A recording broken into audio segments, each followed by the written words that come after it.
Boa noite a todos, boa noite a todas, sejam todos bem-vindos a esta casa de oração Círculo da Luz. Hoje, quinta-feira, é dia de desobsessão coletiva. Enquanto nós estamos aqui na palestra, nós temos 2 grupos mediúnicos que trabalham no andar de baixo, recebendo aqueles irmãozinhos que, por acaso ou não, nós trazemos até essa casa para serem atendidos, para serem encaminhados, enfim, que possam ser encaminhados para uma das casas, uma das moradas da casa do Pai. Então vamos elevar os nossos pensamentos ao mais alto, vamos levar os nossos pensamentos a Deus, nosso Pai maior, ao Mestre Jesus, trazendo a sua presença, trazendo a sua imagem nesse momento. Vamos elevar os nossos pensamentos a Maria de Nazaré, nossa mãe, a cúpula espiritual do Círculo da Luz e os nossos mentores em especial. Vamos, muito calmamente, vamos entrar numa vibração, em uma harmonia de paz, numa harmonia de luz.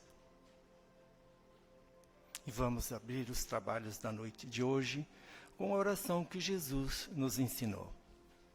Pai nosso que estais no céu, santificado seja o vosso nome. Venha a nós o vosso reino. Seja feita a vossa vontade, assim na terra como nos céus. O pão nosso de cada dia dai-nos hoje. Perdoe as nossas ofensas, assim como nós perdoamos aqueles que nos têm ofendido. E não nos deixes cair nas tentações, livrando-nos de todos os males. Que assim seja. Ainda envoltos nessa harmonia, envoltos nesta paz, nessa luz, vamos até os nossos lares, mentalmente, mentalizando cada cômodo do nosso lar, mentalizando as pessoas que coabitam com a gente, os nossos irmãozinhos no corpo físico, como também os nossos irmãos do corpo do invisível. Vamos até os nossos locais de trabalho, vamos mentalizar a nossa mesa, o nosso balcão, os amigos que lá se encontram. E vamos trazer desses locais tudo aquilo que possa nos atrasar, tudo aquilo que nos leva a pensamentos que vá contra as leis divinas.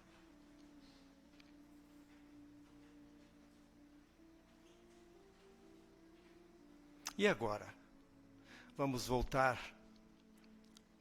aqui para esta sala para darmos continuidade aos nossos trabalhos. E o nosso trabalho seguinte é sobre o Evangelho. É o Evangelho segundo o Espiritismo, é o de Mateus, capítulo 5, versículo 25 e 26. Reconciliai-vos o mais depressa possível com o vosso adversário, enquanto estáis a caminho, para que ele não vos entregue ao juiz, o juiz não vos entregue ao ministro da justiça, e não sejais metido em prisão.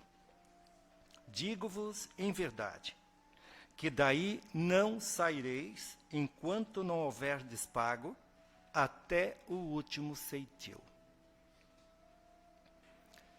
Nem sempre nós conseguimos entender as palavras, os ditos, as parábolas que Jesus nos apresenta.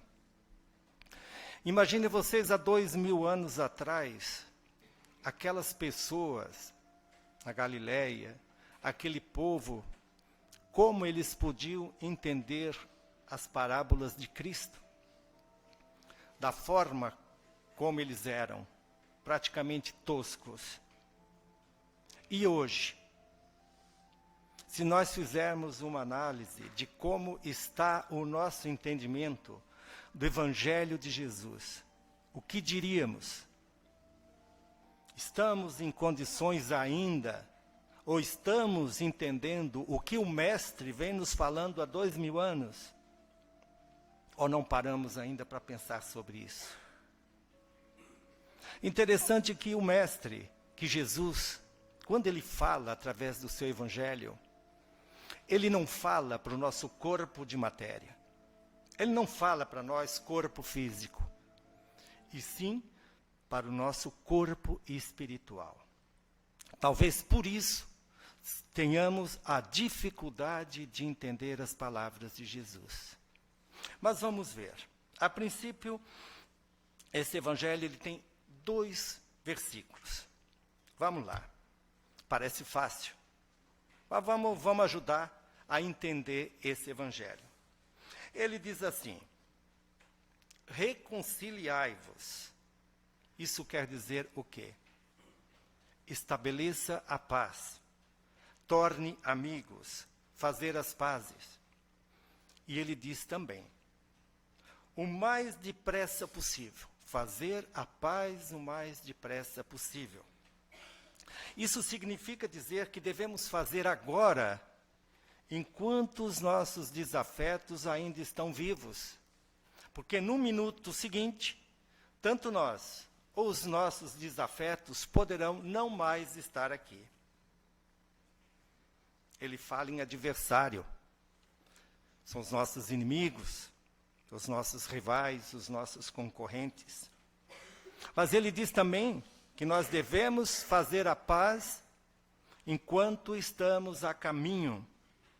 E o que seria isso? Seria todos os que nos acompanham nessa encarnação, principalmente os nossos familiares.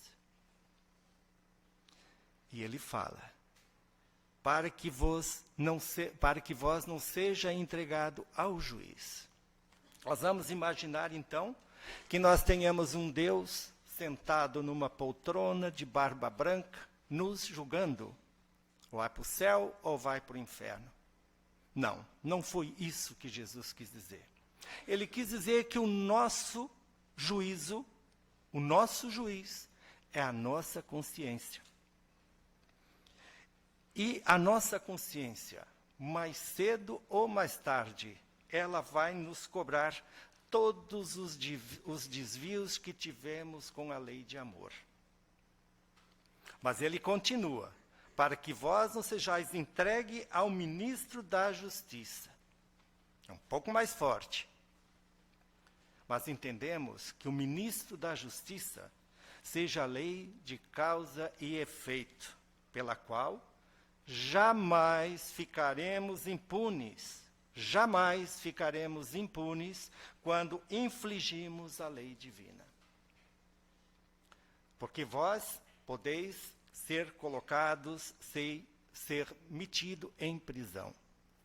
O que seria a prisão? A prisão física? Para corrupto? Para ladrão? Não. A prisão nesse evangelho representa o nosso corpo físico. Representa a terra. Enquanto nós não pagarmos até o último resgate, nós vamos continuar aqui, nesse corpo e nessa terra. Só através da nossa evolução moral é que nós vamos conseguir alcançar as várias moradas que Jesus nos prometeu, quando a gente evoluir. Mas nós podemos surgir, sim, indo, evoluindo e continuando sempre. Ceitil. Ceitil é a moeda de valor insignificante. Enquanto nós não pagarmos o nosso último erro, o nosso último pecado, nós vamos continuar nesse ciclo encarnatório. Vamos continuar no nosso corpo físico, vamos continuar na Terra e não poderemos evoluir. Então não podemos esquecer, até o último ceitil, a última moeda que não tem valor nenhum. Mas onde frequentemente encontra o nosso inimigo, o inimigo mais próximo. O nosso inimigo mais próximo, ele está exatamente naquilo que a gente não imagina. Está na nossa família. Quando os espíritos reencarnam, os espíritos como parentes mais próximos, que estão ligados anteriormente por laços de ódio. Deus permite que esses espíritos reencarnem nessas mesmas famílias, mesmo os espíritos antipáticos ou os espíritos estranhos, para que cada um evolua com provas para uns e provas para outros. Na família se reúnem todos aqueles que se comprometeram no além para desenvolver na Terra uma tarefa construtiva de fraternidade.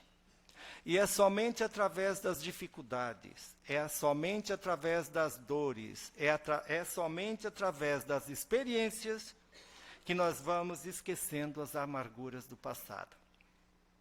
No entanto, Deus nos impôs o véu do esquecimento. O véu do esquecimento, ele nos faz com que a gente viva lado a lado com os nossos familiares para resgatar um perdão que nós não conseguimos dar em vidas passadas. Não na última, em qualquer outra vida passada. Mas não é só de resgate que vivem os espíritos no planeta Terra. Muitos espíritos são reencarnados numa determinada família para auxiliar a sua evolução.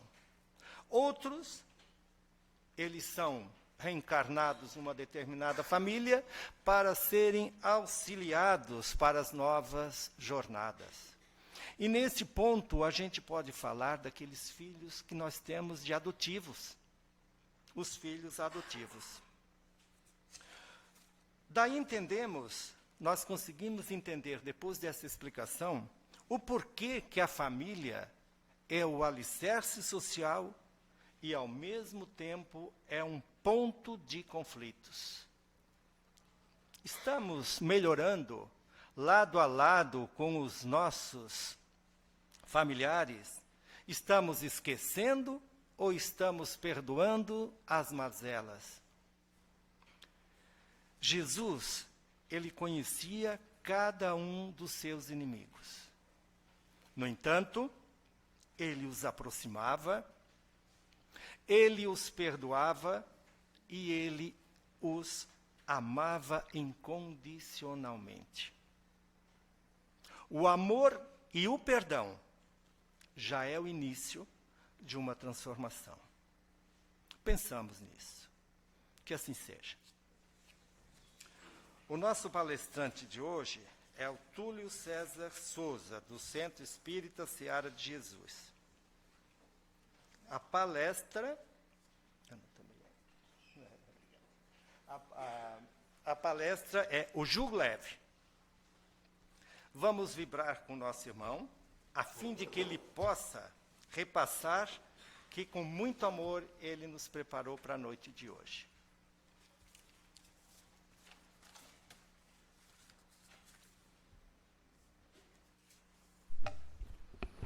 Já devidamente harmonizados com a exposição da noite, vamos fazer aqui um supletivo, uma lembrança de tudo aquilo que já sabemos, mas que sempre é bom, didaticamente, relembrarmos.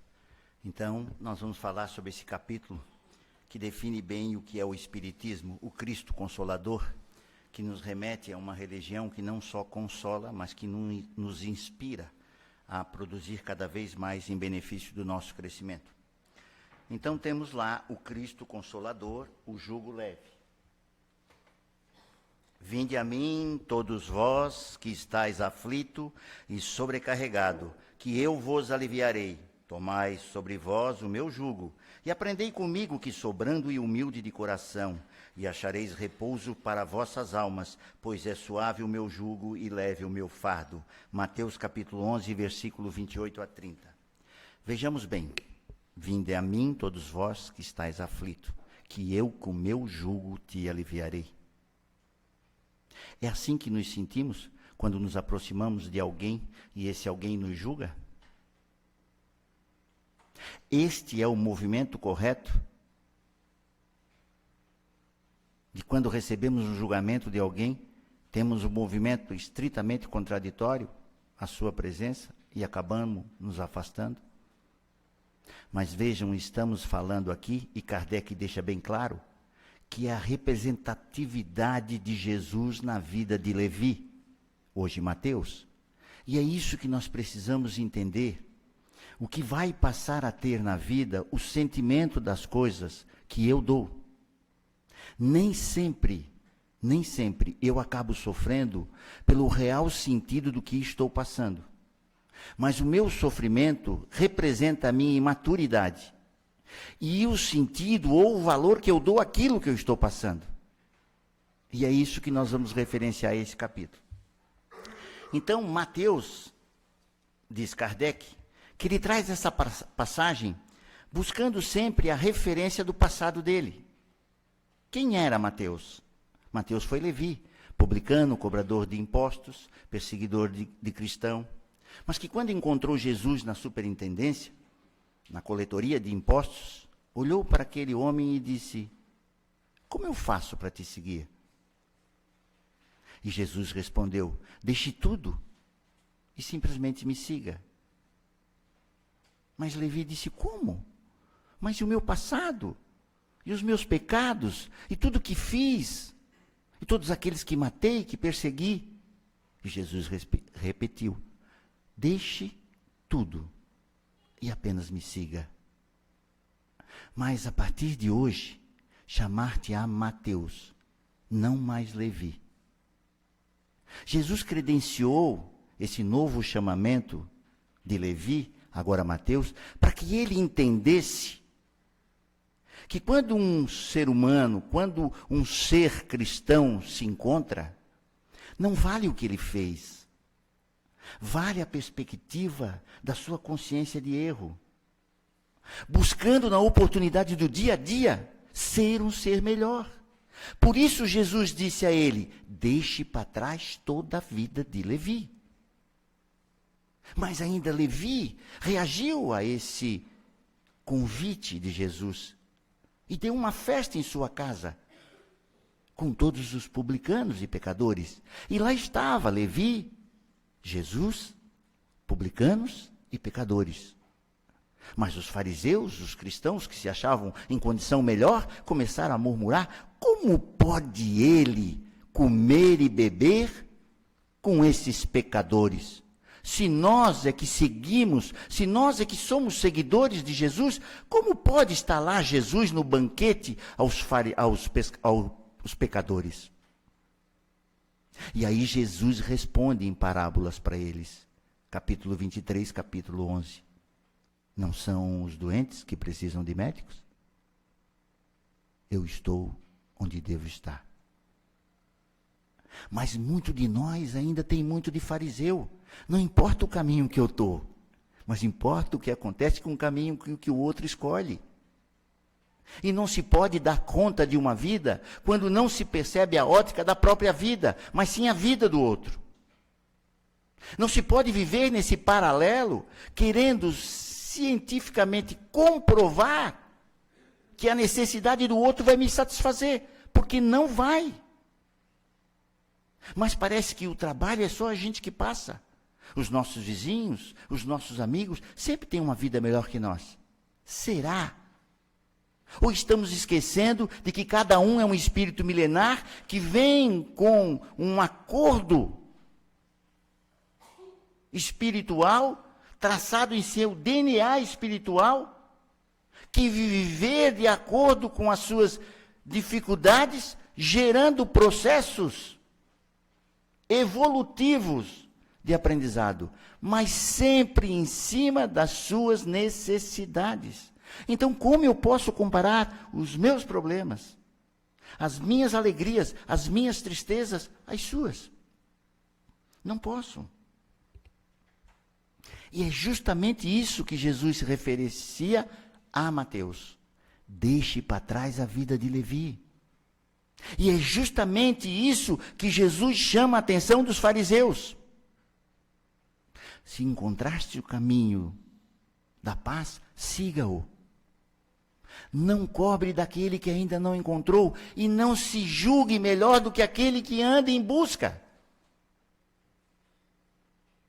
São esses movimentos que nos faz ler por diversas vezes o Evangelho e ter diversas vezes opiniões diferenciadas.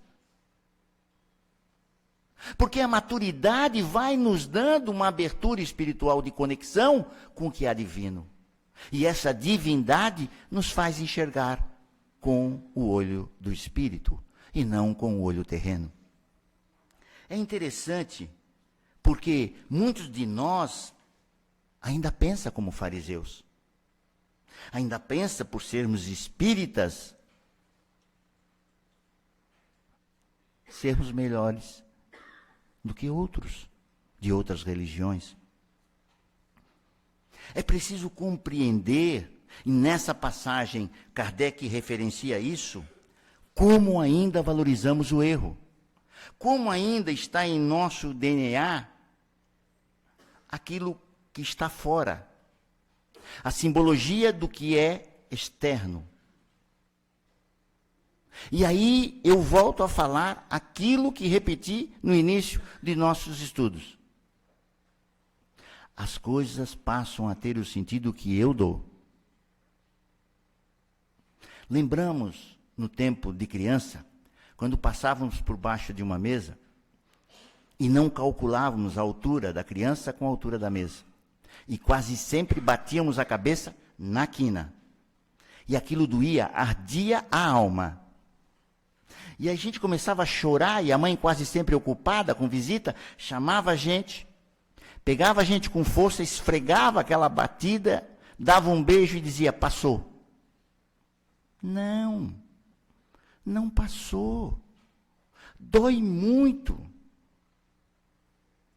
Bom seria se tivéssemos espíritos mais evoluídos, não é culpa dos nossos pais, que nos dissesse, meu filho, toda vez que tu passar por ali, ou por qualquer obstáculo que seja menor que a tua altura, tu vai bater na cabeça e vai doer. Então a tua mãe vai botar um gelinho para amenizar a dor, e a partir de agora, começa a medir por onde tu passa. Começa a observar os obstáculos que estão à tua volta. Mas não, nós não aprendemos a sentir dor. E muitos de nós dizem, não, viemos ao Espiritismo pela dor. Nós não sabemos o que é dor. Nós viemos ao Espiritismo pelo amor. Alguns lapejos de dor nos traz. Alguns sentimentos um pouco mais materializados ao sentimento do nosso pai, da nossa mãe, do nosso marido, da nossa esposa, do nosso filho, essa posse incessante, que também é materialismo, nos traz ao Espiritismo. Mas longe de dor. Não, somos muito abençoados. Não fomos ensinados a sentir dor. Fomos ensinados a reclama que tu ganha. Chora que ela te atende. E precisamos vibrar de maneira diferente para reconhecer em nossas atitudes e nossas escolhas o ato da transformação. Não posso vir aqui todas as quintas-feiras e nada fazer para transformar a psique do meu pensamento, que chego aqui querendo um passe como se fosse um tanque de combustível. Não, eu tenho que me energizar com a troca dos assuntos edificantes que falamos aqui na tribuna, com a minha vontade de querer ser melhor hoje do que eu fui ontem. É isso que me faz conectar com o divino. É isso que me faz lembrar o que Jesus disse a Levi. Venha, mas a partir de hoje chamar-te-á Mateus, e deixará para trás toda a tua vida de Levi. Precisamos lembrar. É preciso confiar nessa perspectiva. Porque toda força, a natureza nos explica isso, toda força que vem de fora para dentro, a natureza diz para nós: toda força que vem de fora para dentro não extrai movimento, extrai pressão. Alguém conhece essa foto? Só quero saber se conhece, não precisa me dizer quem é. Essa foto foi usada num congresso internacional de psicologia. E isso é fácil identificar. Temos aqui ovo com batatas fritas, certo? Você não, Paulinho. É interessante, porque muitas coisas passam a ter na vida da gente o sentido que eu dou. Porque a minha natureza, quando solteiro, me remeteu a esse tipo de alimentação. Coisas rápidas, que eu pudesse comer, matar a fome e que fosse barato. Vida de estudante. Mas acontece que muitos de nós têm uma perspectiva pelo que viveram na vida. E quando encontram alguma coisa semelhante, passam a estabelecer aquilo que viveram. Mas não é real. Não é verdadeiro. As coisas podem ser parecidas com sentidos diferentes.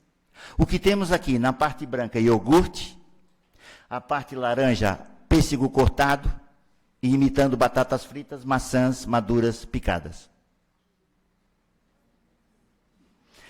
Então, o que isso nos remete é justamente essa reflexão. Muitos de nós passam a identificar as coisas pelo que viveu. Desculpa. Pelo que viveu.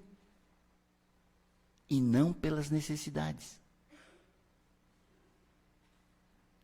Compreende agora que é preciso abandonar a vida de Levi? Compreende agora que a partir de hoje chamar-te-á Mateus? Porque se a gente não compreender que o que estamos vivendo é uma pura verdade reflexiva de nossas necessidades, não vamos compreender quando o movimento é interno ou quando o movimento é externo. E quando o movimento é externo, de fora para dentro, ele não diz o que reflete a minha necessidade. E o que acontece? A natureza também exemplifica. O que acontece quando o movimento é maior de fora para dentro? A vida se extingue. A vida se rompe. Porque esse não é o segmento. E eu não posso validar o que te faz feliz em mim. Eu não posso aceitar as tuas escolhas como minhas. Eu tenho que decidir o que é melhor para mim. E através das minhas escolhas, eu ir lapidando aquilo que me torna mais feliz e mais em paz. Agora, se esse movimento eu faço de dentro para fora, a natureza também explica. A vida se inicia. É assim na natureza, é assim conosco. Mas nós não queremos mudar de dentro para fora, nós queremos mudar o outro. Não, eu estou certo, eu estou sempre certo. O errado é ele. É essa perspectiva que nós temos que entender por que o Espiritismo tem um fundamento básico que diz: é ciência e é religião. Isso é ciência. E a ciência mostra através da natureza que quando uma força brota de dentro para fora, a vida se inicia. E muitos de nós querem viver uma vida iniciando o trabalho de fora para dentro. O movimento não é esse. Como eu posso aliviar os meus fardos se não tenho consciência do que preciso para o meu crescimento? Olha quanta bagagem inútil eu carrego. Não pode ser assim. E aí a gente começa a validar. Opa, pode ser sim algo diferente para mim. Opa, ele está vivendo aquilo porque talvez ele seja um espírito de luz que já tenha reencarnações e mais reencarnações na minha frente. E talvez o que o universo conspire a ele como uma vida boa, não se iludam, pode ser uma grande prova. E é preciso raciocinar. É preciso pensar no que o Evangelho nos chama a atenção. Porque bem o irmão aqui disse que foi por parábolas. Porque ainda 2000 anos atrás, os bárbaros não tinham condições de interpretar. Mas não, eu tenho uma noção de que parece que quanto mais vai se vivendo, mais situações vão se criando e mais a gente vai se distraindo. E embora a inteligência seja maior, a concentração é menor. E muitas coisas passam pela gente despercebido. Muitas coisas que a gente julga ser fácil, a gente se perde. É aquele ditado: quer conhecer o real valor de uma saúde? Visite um hospital. Quer conhecer o real valor da liberdade? Visite uma prisão. Queres conhecer a brevidade da vida? Visite um cemitério. Então nós precisamos buscar essas realizações para poder compreender o que ele nos deixou. Porque ele não nos deixou só um evangelho escrito pelos seus seguidores, ele nos deixou uma vida de prática por amor ao semelhante e a você, a mim, a nós. Mas talvez sejamos daqueles que ainda achamos que a vida é dor e sofrimento. Talvez estejamos conectados a Jesus pela cruz. E aí, enquanto estou em sofrimento, estou conectado a Ele. Mas a partir do momento que o meu sofrimento para, ou passa, me dá uma crise existencial, e eu fico me perguntando, por que eu estou bem, mas estou mal? Porque a simbologia do Mestre Jesus está errada. Porque eu estou me conectando à imagem e não ao sentido de Jesus. E parece que quando eu estou sofrendo, eu estou ao lado dele na cruz. E quando eu paro de sofrer, parece que eu me distancio dele. Não tem sentido. Mas o Espiritismo nos lembra que não devemos nos conectar à imagem nem símbolos, mas o real valor do sentido de Jesus. E qual foi o sentido de Jesus? Um espírito de luz que veio ao mundo, senão pelo amor, a seus irmãos, a seus semelhantes, a você, a todos nós, e deu a vida para mostrar que é pelo amor, não é pelo ódio, não é pela dor. Talvez sejamos nós ainda aqueles que simbolizam o encontro de Jesus pela dor, talvez. Talvez esse nosso materialismo, não, Túlio, pelo amor de Deus, eu sou espírita. Talvez esse nosso materialismo incutido nas nossas ações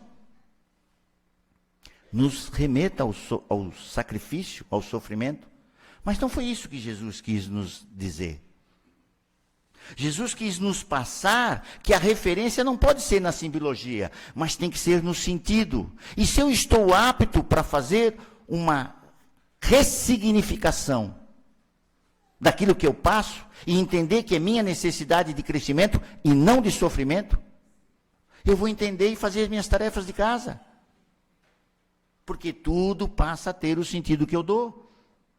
Não há culpa, não há conexão pela cruz, mas há conexão pelo amor, pela oportunidade que gera um arrependimento, mas também uma mudança. Foi este o jugo de Jesus a Levi. Foi isso que transformou Levi em Mateus. E é claro que com isso Jesus disse, entre linhas, não importa o que fostes, mas o que queres ser daqui por diante. É preciso parar de vitimizar-se, porque muitos de nós só encontram o significado da vida, o sentido da vida, no leito de morte. E olhar a vida por nossas perspectivas é querer ovo com batatas fritas a vida toda. Mas entender que algo pode ser ressignificado é entender que tem sim iogurte, pêssego picado, pêssego cortado e maçãs picadas. A gente precisa ressignificar e talvez assim a gente possa compreender quando ele diz assim: tomai sobre vós o meu jugo e aprendei comigo, que sou brando e humilde de coração, pois acharei repouso para vossas almas, pois é suave o meu jugo e leve o meu fardo. Quem é que acha fardo uma coisa pesada? Quem é que acha fardo uma coisa leve? A maioria de nós falou em fardo, já pensa em peso. Mas Kardec diz, vamos referenciar e transformar esse fardo em mochila. E vamos tratar de entender que nada é para castigo, que nada é pesado, mas que tudo é necessário. E é em cima dessas necessidades do dia a dia que a gente vai se melhorando, vai se transformando um ser melhor. Agora, reclamar não paga conta. Reclamar não nos torna melhor. Experimente estar no meio do deserto com um carro parado. Enquanto você não tiver uma atitude, ninguém para. Agora experimente, passe a mão e comece a empurrar o carro sozinho. Os 2 primeiros carros que passarem, um para. Porque ele está vendo o seu movimento em direção àquilo que você precisa fazer e você fez. Agora, se você fica chutando o carro, chutando o pneu, reclamando, esbravejando, ele fica até com medo de parar o carro e perguntar se você precisa de algo. O primeiro movimento tem que ser o de aceitação. O segundo, objetivar uma ação. E aí o universo se conecta com a gente e as coisas começam a acontecer. É importante lembrar que foi pelo caminho do amor, não foi pela dor. Você foi chamado pelo amor, nós fomos chamados pelo amor, não pela dor. Não precisa ser o fim do mundo ressignificar algo em nossas vidas. Quem vai validar o que te faz feliz é você.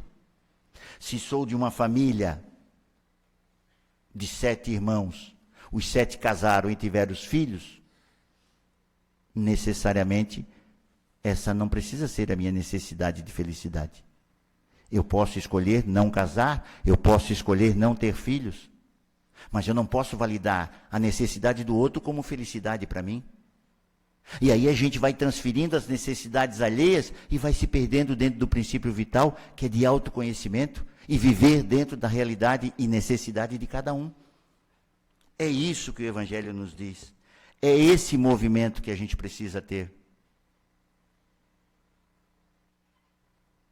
E a gente precisa aprender que esse movimento é um movimento de consciência, não é um movimento de fala. É um movimento que a gente para, reflete e muda. É por isso que ele diz: e acharei repouso para vossas almas, pois suave é o meu jugo e leve o meu fardo. Kardec nos diz que tentemos lembrar das leis divinas, aquilo que favorece ao espírito, não ao corpo. Kardec nos chama a atenção de como é que eu posso repousar se eu não acredito na vida futura. Se eu não acredito na vida futura, como é que eu posso compreender que a vida presente é um presente? E se eu não acredito na vida futura, eu não compreendo que a vida presente é um presente, que dirá que eu estou vivendo algo que foi fruto da minha incoerência de vidas passadas? Não consigo. Ao que chamamos isso? Fé. É preciso ter fé. É preciso acreditar muito mais que nascer, viver e morrer, esse é o fim. Não é. Não tem fim. Não prorrogue as suas decisões. Acredite. Mas pense, raciocine e faça suas escolhas. Não porque alguém validou isso para você, mas porque você chegou à conclusão de que é chegada a hora. Hoje, 4 vezes mais é o número de espíritos esperando para reencarnar a população da Terra. 4 vezes mais. Meu pai teve 7 filhos, eu tenho 3. Meus filhos não têm nem namorada. Isso diz alguma coisa para vocês? Que em épocas de festa vão diminuir a quantidade de ônibus que fazem o transporte. E se nós somos em 4 vezes mais, vamos passar a 8, 10 vezes mais. Então é preciso aproveitar. É preciso compreender que nós não estamos aqui a passeio. Que nós viemos e cada um tem que se dar conta de que a felicidade é uma escolha e um princípio inteligente de boas escolhas. É importante que a gente acredite na vida futura, porque só assim vai compreender o que é a vida passada. E aí dá para deixar um exemplo muito interessante sobre as escolhas. Somos frutos das escolhas. Se temos uma deficiência, por qualquer momento, somos chamados ao centro espírita. Se estamos tristes, se estamos com dificuldades de entender a separação de um ente querido, de planos terrestres e espirituais, venham, se fortalecemos aqui no centro espírita. Mas não façamos do centro espírita um posto de gasolina, onde toda vez que eu estiver murchinho, eu chego aqui e bota 20 litros para me andar mais aí um mês. Não. Sejamos honestos. E a energia é vital. Ela se transforma através do que você dá. E aí há troca. Precisamos encarar a vida como uma grande oportunidade, que fora da caridade não há salvação. Deixa eu encerrar a participação de hoje com a história de Viktor Frankl. Viktor Frankl nasceu na Áustria em 1901, descendente de judeu. Foi um psiquiatra, psicólogo, criador da logoterapia. Logo, sentido. Terapia, a cura através de um propósito de vida. Mas Viktor casou com Julie Foster. Casaram em 1941, no auge da Segunda Guerra, onde mais de 6 milhões de judeus homossexuais e qualquer ser que pudesse contaminar a nação ariana era extinto, assassinado, exterminado. Viktor, como descendente de judeu, casado com uma judia, não teve outra sorte, senão os campos de concentração. Mas Viktor não desistiu. Antes mesmo de separá-lo da mulher, os soldados nazistas fizeram a esposa de Viktor abortar o seu filho de 8 meses e mataram a esposa, o pai e todos os membros da família. Só sobreviveu o Viktor e uma irmã.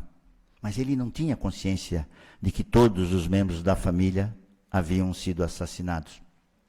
E Viktor, então, começa a desenvolver na prisão um pensamento filosófico que traz um propósito de vida e que supera qualquer coisa que seja contraditório à vontade de viver. E no que se baseia esse propósito de vida? Essa literatura psiquiátrica especializada em prisioneiros de guerra tinha como ênfase os prisioneiros que mais tinham chance de sobreviver. E ele começou a entrevistá-los à noite, nos quartos, e ele percebeu que cada um tinha algo em comum. E todos, absolutamente todos, pensavam em ser livres novamente, queriam ser livres novamente, que todos pensavam no futuro, e que todos, absolutamente todos, viviam em função de um sentido a ser realizado em suas vidas. Mas Viktor Frankl relata em seu documentário que havia 2 desses detentos, supostamente inclinados ao extermínio da vida. Então Vitor começou a conversar isoladamente com cada um deles. E cada um respondeu a mesma coisa, quando perguntado: por que você quer acabar com a sua vida? Ele disse: não, eu não quero acabar com a minha vida, eu quero acabar com a minha dor. Aí Vitor disse: por quê? Porque eu não espero mais nada da vida. E aí Vitor ressignificou a vida para eles. Mas não seria a vida que devia esperar algo de você? A vida não é um presente para que você possa fazer algo mais por alguém em vida? E esse ressignificado trouxe os dois de volta. Um lembrou de uma irmã que tinha, talvez, deserdado, talvez imigrado para os Estados Unidos e ainda pudesse conversar com ela. E os dois juntos podiam escrever um livro de tudo aquilo que ele tivesse passado ali, tinha passado na prisão. E o outro, muito bom em desenho, começou a desenhar mapas das prisões por onde passava e percebeu que podia escrever um livro sobre as prisões por onde passava. E quando viram, os dois estavam conversando e viram que podiam fazer algo a mais pela vida.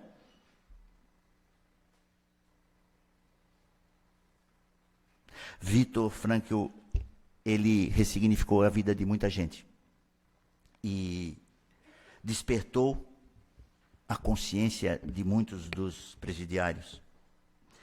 Eles perceberam que podiam fazer algo a mais por alguém. E Viktor ressignificou a vida dessas pessoas, indo à noite de cócora, agachadinho, perguntando o que cada um sentia pela vida, e o que cada um esperava da vida, e essas anotações eram rabiscadas em pedaços de papel e colocadas dentro da cueca para que os guardas não vissem.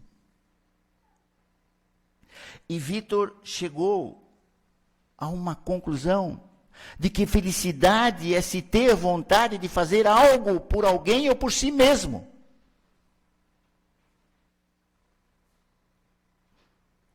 É o que Jesus fez a Levi, transformando-o em Mateus. E Viktor buscou e compreendeu que todos aqueles que tinham esse sentido da própria vida, eles davam um ênfase maior a uma causa, a dedicação a uma família, a dedicação à esposa, a dedicação aos filhos, a dedicação ao trabalho, a dedicação a uma religião, mas tinham um propósito de vida. E deixou aquilo que nós espíritas já sabemos. Não nos vitimiemos, porque nós não somos produto das circunstâncias, nós somos produto de nossas decisões, e que possamos fazê-las de bom agrado e com muita responsabilidade. Que a paz do Senhor esteja com todos nós, que assim seja.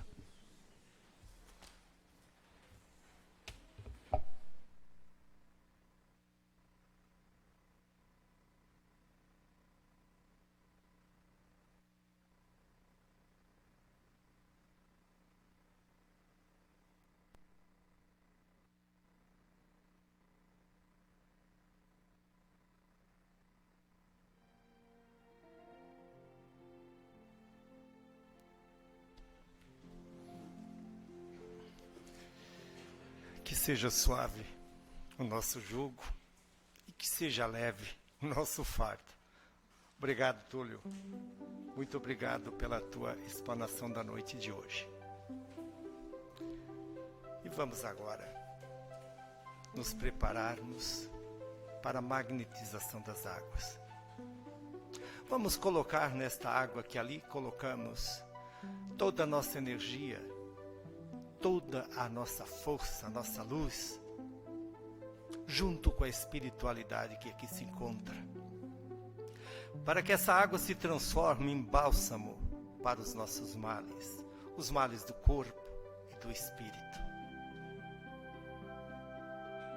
Vamos pedir pelos nomes que se encontram dentro das urnas de encarnados e desencarnados. Que Deus, na sua infinita bondade, possa receber ali todos os pedidos, tudo aquilo que cada um que ali colocou o bilhete, os nomes, sejam redirecionados,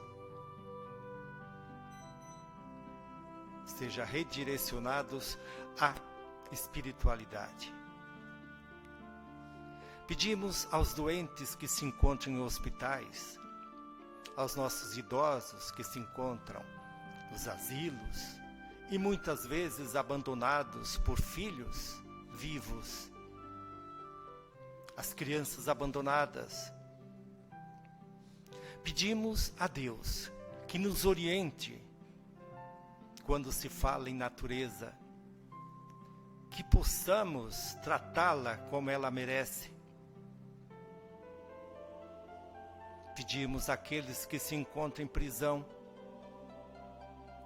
aqueles que são viciados em drogas ou no álcool, que Deus tenha compaixão de cada um. E nesse momento, nos conectando com a espiritualidade maior, vamos para o passe. O passe é uma transfusão de energia, é um manancial de luz que começa a entrar pela nossa cabeça, pelo topo de nossa cabeça, a nos iluminar cada célula, tanto da matéria como do espírito, nos enchendo de luz, de força e de vibração positiva. Até a próxima semana, que possamos trazer, através dessa luz, fazer o nosso melhor com os nossos familiares, o nosso trabalho. Que podemos, com essa luz, também iluminar aqueles que precisam dela, auxiliando-os nas suas mais simples necessidades. E é dessa forma que essa espiritualidade está aqui agora, nos fazendo essa luz, nos trazendo esta luz. Recebamos.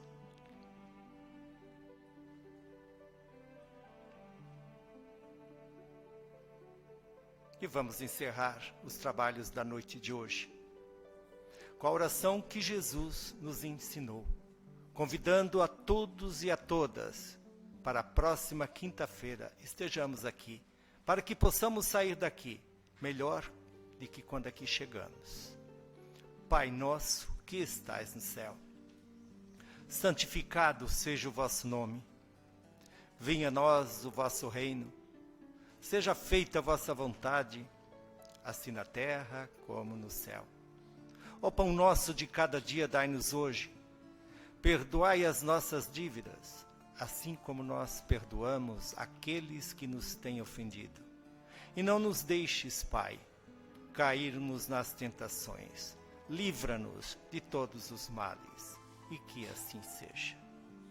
Boa noite a todos.